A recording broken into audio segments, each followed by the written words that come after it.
అదే RTV app వార్తల్ని క్షణాల్లో చదివే అవకాశం ఉంటుంది. ఒక న్యూస్ పేపర్, ఒక టెలివిజన్ ఛానల్ మీ చేతుల్లో ఎప్పుడూ ఉంటాయి.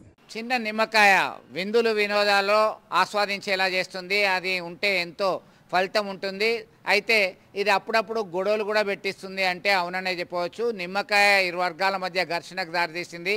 జగిత్యాల జిల్లా కొండగట్టు వద్ద ఇరు వర్గాలకు సంబంధించి వేరువేరుగా అంజనను దర్శించుకున్న తర్వాత కొండగట్టు దిగువ భాగాన ఉన్నటువంటి ఓ తోటలో విందు చేసుకుంటున్నారు. వేములవాడకు చెందినటువంటి గౌతమి కుటుంబ సభ్యులు, అలాగే జమ్మికుంట ప్రాంతానికి చెందినటువంటి మధుకర్ కుటుంబ సభ్యులు, స్నేహితులందరూ కలిసి అక్కడ దర్శనం చేసుకున్న తర్వాత కొండగట్టు దిగువ ప్రాంతానికి వచ్చారు. అయితే ఇక్కడి వరకు బాగానే ఉంది. నిమ్మకాయ ఉందా అని ఒకరు అడిగారు. నిమ్మకాయలు లేవు, మాకే సరిపోవు అని చెప్పి సమాధానం వచ్చింది. దీంతో అసలే అగ్రెసివ్గా ఉన్నారో ఏమో, మాట మెరిగింది. ఒకరినొకరు తోసుకున్నారు, కొట్టుకున్నారు. దీంతో ఇరు వర్గాల మల్యాల పోలీసులకు ఫిర్యాదు చేశారు. దీంతో 16 మంది మీద కేసు నమోదైంది. అవును, 16 మంది మీద కేసు నమోదైంది.